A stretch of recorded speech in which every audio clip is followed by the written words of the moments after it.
Good morning students, आम सादिया और आप सबका वेलकम है आपकी फेवरेट क्लास में। तो हम पहले लेक्चर में हमने लाइफ प्रोसेस के ओवरऑल इंट्रोडक्शन को हमने देख लिया कि सैप्रोफाइटिक क्या होता है, पैरासाइटिक क्या होता है, हेटेरोट्रॉफिक क्या होता है, ऑटोट्रॉफिक क्या होता है और लाइफ प्रोसेस का मतलब क्या होता है। ये सारी चीज़ों को हम जान चुके हैं। इस लेक्चर में हम जानेंगे प्लांट्स के बारे में कि प्लांट्स हमारे कैसे खाना खाते हैं, उनको भूख लगता है कैसे, वो कैसे खाना खाते हैं, राइट, अपनी लाइफ को कैसे जीते हैं, सब देखेंगे आज। चलो ठीक है। ये भी काफ़ी इंपॉर्टेंट एग्ज़ाम से एग्ज़ाम में हर साल 10th क्लास में इससे क्वेश्चंस आते हैं। ठीक है, एक क्वेश्चन तो आता है हमारे फोटोसिंथेसिस से, ये तो फिक्स हर बार पूछता है। चलो हम देखते हैं क्या होता है। प्लांट का न्यूट्रिशन मतलब प्लांट कैसे हमारा खाना खाता है। ठीक है, फोटोसिंथेसिस आपको बचपन से आप पढ़ते जा रहे हो। It is the process by which plant prepare food by using CO2 water in the presence of sunlight and chlorophyll.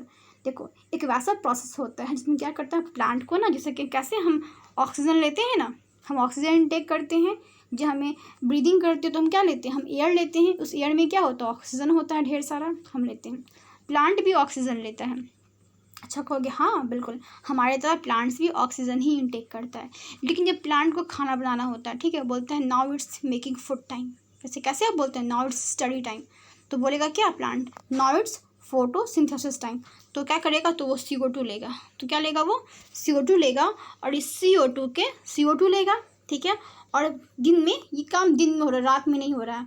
Photosynthesis plant जो होता है सिर्फ सनलाइट के प्रेजेंस में कर सकता है। अगर सनलाइट नहीं है, अगर रात है, तो उस टाइम वो फोटोसिंथेसिस नहीं करेगा। ठीक है, चलो, तो सनलाइट है, सनलाइट ने क्या किया, इसने ऑक्सीजन लिया, इसने CO2 लिया और इस CO2 को, ऑक्सीजन को क्या किया, क्लोरोफिल के प्रेजेंस में कन्वर्ट कर दिया। किस में कन्वर्ट कर दिया, कार्बोहाइड्रेट में कन्वर्ट कर दिया। तो चलिए हम देखेंगे, यहाँ पर लिखा हुआ भी है। देखो, प्लांट ने एटमॉस्फेयर से CO2 लिया, ठीक है, वाटर इसने लिया रूट से, प्लांट में रूट होते हैं ना, यहाँ पे ये रूट होते हैं, इसको रूट बोलते हैं।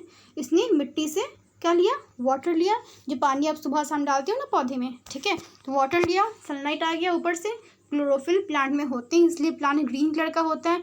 प्लांट जो ग्रीन कलर का दिखता है ना, वो क्लोरोफिल के वजह से दिखता है।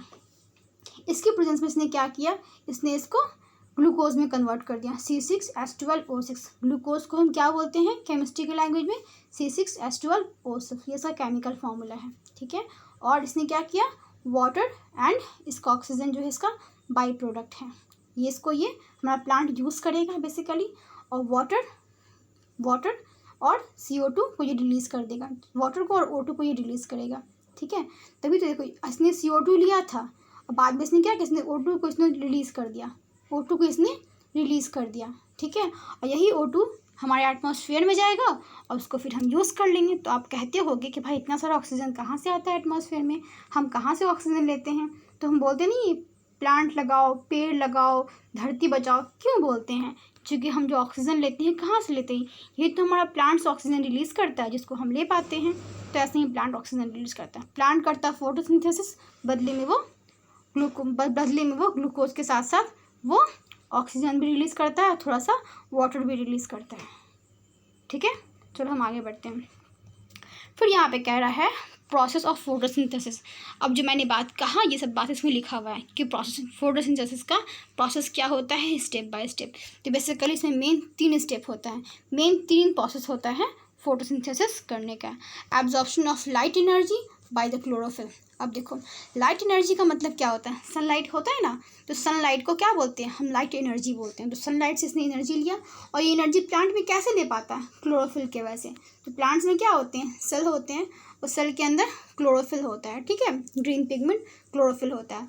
तो वो सनलाइट को ऐसे पकड़ लेते हैं, जैसे कैसे आपके हाथ में बॉल है तो आप कैच कर लेते हो, वैसे ही यहाँ पे सनलाइट को ये कैच कर लेता है और कन्वर्ट कर देता है of light energy into the chemical energy and split into the water molecules, the hydrogen and oxygen। और क्या करता है, यहाँ से ये इसने जो इसको ट्रैप कर लिया, अब ये लाइट एनर्जी के हेल्प से कन्वर्ट कर देगा इसको केमिकल एनर्जी में।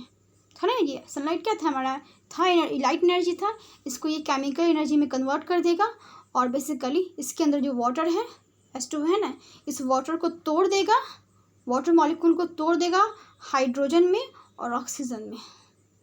ठीक है, तो हाइड्रोजन जो होता है, जो टूटता है, वाटर मॉलिक्यूल H2O ये जो H2O है ना, इसको तोड़ने पे हाइड्रोजन अलग होता है और ऑक्सीजन अलग हो जाता है। तो यहाँ पे H2, ठीक है, यहाँ पे O2। तो यहाँ पे ये बेसिकली ये O2 हो गया। तो बेसिकली ये चला गया हमारे एटमॉस्फेयर में और इसका जो हाइड्रोजन आयन है ये चला गया ग्लूकोज बनाने। ठीक है, तो बस इतना समझ लो कि वाटर मॉलिक्यूल्स टूटने पे ही ऑक्सीजन आता है। प्लांट में फोटोसिंथेसिस होने के टाइम में वाटर मॉलिक्यूल H2O जो है टूट जाता है और टूटने पे ये ऑक्सीजन मिल जाता है और हाइड्रोजन आयन जो टूटता है वो चला जाता है ग्लूकोज के साथ ग्लूकोज बनाने। ठीक है, आगे देखते हैं। Reduction of carbon dioxide by the hydrogen ion to forming carbohydrate. इस तरह से कार्बोहाइड्रेट का फॉर्मेशन हो जाता है हाइड्रोजन आयन के रिडक्शन होने पे। आगे देखते हैं क्या होता है। देखो यहाँ पे देखिए कैसे, यहाँ पे लाइट एनर्जी आ रहा है, कार्बन डाइऑक्साइड आ रहा है, वाटर आ रहा है, बदले में क्या रिलीज़ कर रहा है, ऑक्सीजन रिलीज़ कर रहा है और ग्लूकोज भी बना रहा है। This is the photosynthesis diagram and the photograph. आगे देखते हैं हम। देखो क्लोरोफिल के बारे में कहा। क्लोरोफिल क्या है, एक ग्रीन पिगमेंट है जो कि प्लांट के लीफ में प्रेजेंट होता है ज़्यादातर। ऐसा नहीं ये सिर्फ लीफ में ही होगा, ये स्टेम में भी हो सकता है। प्लांट का कोई भी ग्रीन पार्ट है, ठीक है, तो पूरे ग्रीन पार्ट में क्लोरोफिल होता है। ठीक है, तो बेसिकली ये लीफ में ज़्यादा होता है, लेकिन प्लांट का लीफ जो होता है ये मेन हमारा क्या होता है, मेन फोटोसिंथेसिस का साइट होता है। उसके अलावा जो यंग स्टेम है उसमें भी होता है। ठीक है, if we observe the cross section of the leaf, तो हम देखेंगे क्या, उसमें बहुत सारे ना green green dots like structure होते हैं। That is called the chloroplast which contain the chlorophyll. तो क्लोरोफिल कहाँ होता है, क्लोरोफिल जो होता है सेल ऑर्गेनेल क्लोरोप्लास्ट में होता है। क्या होता है चलिए हम जानते हैं। ये देखिए, ये हमारा क्लोरोप्लास्ट का डायग्राम होता है। तो प्लांट के पास ना एक सेल ऑर्गेनेल होता है जो करता है फोटोसिंथेसिस। उसको क्या बोलते हैं, उसको बोलते हैं हम क्लोरोप्लास्ट। और क्लोरोप्लास्ट किस में होता है, प्लास्टिड में होता है। ठीक है, तो प्लास्टिड के पास एक ग्रीन वाला सेल ऑर्गेनेल होता है। प्लास्टिड एक सेल ऑर्गेनेल है। अगर आपने सेल चैप्टर पढ़ा है तब तो अच्छी बात है। अगर नहीं पढ़ी है तो सेल चैप्टर के इंट्रोडक्शन का लेक्चर मेरे अगर आप लेक्चर में जाइएगा कि अगर आप जाते हो मेरे प्लेलिस्ट में जाओगे तो वहाँ आप देखिएगा कि सेल चैप्टर का दिया, तो सेल चैप्टर का इंट्रोडक्शन दिया हुआ है और बहुत जल्द जितनी भी सेल ऑर्गेनेल्स हैं उन सब के भी लेक्चर्स डलने वाले, तो वहाँ से भी आप देख सकते हैं। ठीक है, तो अभी बस इतना समझ लीजिए कि प्लांट के पास सेल ऑर्गेनेल होता है जिसमें से एक प्लास्टिड होता है, और ये प्लास्टिड सेल ऑर्गेनेल सिर्फ और सिर्फ प्लांट्स में होता है, वो एनिमल्स में नहीं होता है।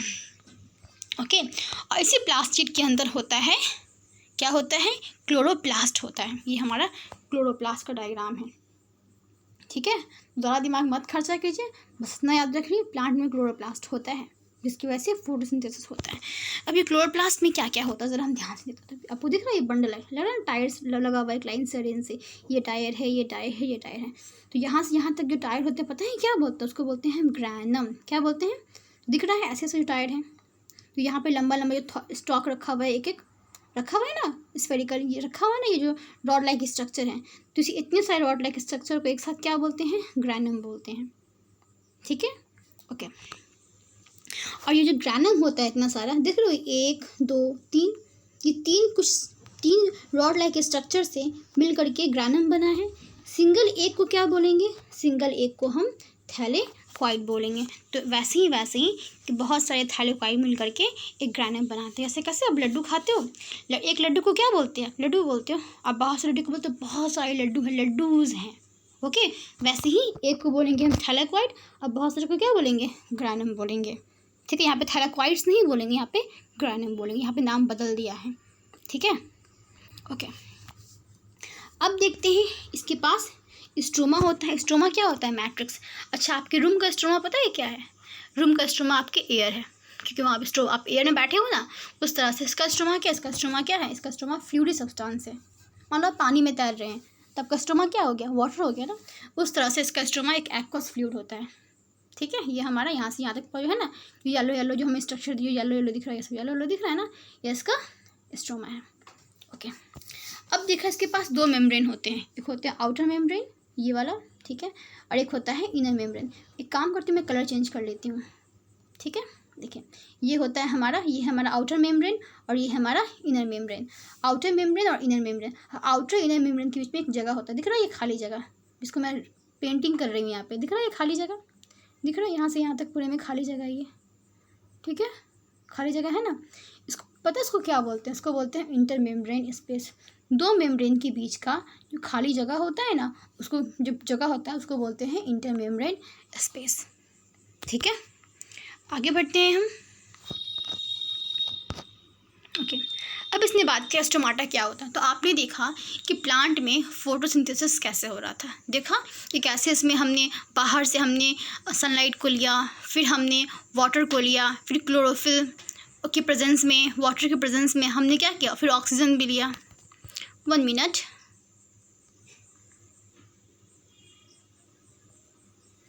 तो कैसे हमने देखा, हमने भी जस्ट देखा कि कैसे फोटोसिंथेसिस होता है, ठीक है। अब हम देखेंगे कि फोटोसिंथेसिस करने के लिए जो हम लेते हैं ना बाहर से, हम बाहर से CO2 लेते हैं, जैसे कि हमने क्या किया, हमने इनहेल किया ऑक्सीजन, इनहेल किया, बदले में हमने CO2 एटमॉस्फेयर में रिलीज़ कर दिया। अब इस CO2 को क्या करता है हमारा प्लांट ना, कैप्चर कर लेता है, जल्दी से चोरी कर लेता है, ठीक है। क्यों चोरी कर लेता है, क्यों उसको ले लेता है, क्योंकि उसको ना फोटोसिंथेसिस करना होता है। आपने भी जस्ट देखा है, मैं आपको दिखाती हूँ, आपने भी जस्ट देखा है यहाँ पे, क्या देखा आपने कि यहाँ पे इसको CO2 चाहिए, CO2 चाहिए। तो आप कभी सोचे हो ये CO2 कहाँ से आता होगा, कहाँ से आता होगा, चलिए मैं बताती हूँ CO2 कहाँ से आता है। देखिए ये आपका CO2 कहाँ से आएगा, ये CO2 हमारे, हम जो एक्सहेल करते हैं बाहर, वहाँ से CO2 आएगा, और वो CO2 प्लांट में कैसे जाएगा, स्टोमाटा के पास थ्रू जाएगा। स्टोमाटा क्या होता है, हमारे प्लांट के लीफ में क्या होते हैं, छोटे छोटे बहुत सारे छेद होते हैं, बहुत सारे पोर्स होते हैं, that pores is called the stomata, जहाँ से वो CO2 को ले पाता है। So stomata is a tiny pore present in the leaf through the gases exchange takes place। तो इसी के थ्रू ये CO2 अंदर जाता है और बदले में O2 फोटोसिंथेसिस में जो बनता है बाद में O2, फिर वो O2 बाहर निकालता है, ठीक है। Each stomata is a pair of a guard cells। क्या होते हैं, क्या होते हैं, हर स्टोमाटा में क्या होता है, यहाँ पे ना एक देख रहे हो कुछ स्ट्रक्चर बना हुआ है राजमा की तरह, दिख रहा है यहाँ पे किडनी शेप कुछ स्ट्रक्चर बना हुआ है, that is called the guard cell. तो क्या होता है, हमारा जो पोर लाइक स्टोमाटा होता है, इसमें ना दोनों तरफ ना गार्ड सेल, ये गार्ड सेल जो है ये इसको बेसिकली कवर अप करता है। और गार्ड सेल का काम क्या होता है, ये स्टोमाटा को कब खोलना है कब बंद होना है वैसा काम करता है। ऐसा कैसे, हमारे घर में गेट होता है, तो गेट को कैसे, जब किसी को आना होता है तो हम गेट खोल देते हैं, और फिर जाना होता है तो फिर उसको गेट खोल के फिर उसको बाहर भगा देते हैं, करते हैं ऐसा, करते हैं ना। तो वैसे ही इस टमाटर में गार्ड सेल जो होता है बेसिकली गेट का काम करता है, जो ये कंट्रोल करता है कि कब उसको ओपन होना है कब इसको क्लोज होना है, स्टोमाटल पोर को। इस टमाटर के ही अंदर के पोर को बोल रहे हैं स्टोमाटल पोर, विच इंटर्स। क्या होता है कि वाटर की लेवल बढ़ती है, जैसे कि हम क्या होता है जब उसको फोटोसिंथेसिस करने के लिए प्लांट में रूट के थ्रू जाता है ना, वाटर जाता है वाटर, तो ये वाटर जैसे ही प्लांट में बढ़ता है, ठीक है, तो वैसे ही क्या होता है इसकी स्टोमाटा क्या कर जाती है, इसकी जो गार्ड सेल होती है वो स्वेल कर जाती है, गार्ड सेल स्वेल कर जाती है और पोर ओपन हो जाता है। तो दिख रहा होगा गार्ड सेल स्वेल की हुई है, यहाँ पे फुला हुआ गार्ड सेल है, ठीक है, तो फुला हुआ गार्ड सेल तो ये ओपन हो जाता है, ठीक है, जैसे ही वाटर लेवल बढ़ती है, यहाँ पे लिखा होगा when water enters the guard cell swells and the pore open. Water enter करता है, गार्ड सेल फूल जाती है और पोर ओपन हो जाता है। When the guard cell lose their water, जैसे ही गार्ड सेल क्या करता है अपने वाटर को लूज करता है, ये श्रिंक होता है और फिर ये बंद हो जाता है, ठीक है। तो इस तरह से ये काम करता है। तो आई थिंक ये टॉपिक तो पूरा हो गया है। तो फोटोसिंथेसिस कैसे होता है हम ये समझ गए हैं बहुत अच्छे से, और ये वाला पार्ट इसका बेसिकली मैं ये बताऊंगी। हाँ, ये पार्ट जो है ये बहुत इंपॉर्टेंट है, इसको आप बहुत अच्छे से दिमाग में रखिएगा, क्योंकि इससे क्वेश्चंस कई बार एग्जामिनेशंस में आता है, इससे भी और इसकी तीनों स्टेप से भी। इसको अच्छे से पूरा याद कर लीजिएगा। Thank you. अगर आपको मेरी लेक्चर अच्छी लगी है तो इसको और लोगों से शेयर कीजिए, ठीक है। मेरे चैनल पे पहली बार आप देख रहे हैं तो इसको सब्सक्राइब कर लीजिए, और हो सके अगर आपको मेरे अच्छे लगे तो इसे लाइक भी कर लीजिए। लाइक कीजिएगा तो क्या होगा, मुझे मोटिवेशन मिलेगी कि मुझे आपके लिए और लेक्चर्स बनाने हैं। और अपनी आप कोई भी डाउट हुआ है, ऐसा कोई चीज़ जो आपको समझ में नहीं आया है, तो आप कमेंट बॉक्स में उस प्रॉब्लम को पूछिए मुझसे। मैं हर एक कमेंट का रिप्लाई करूँगी। Thank you.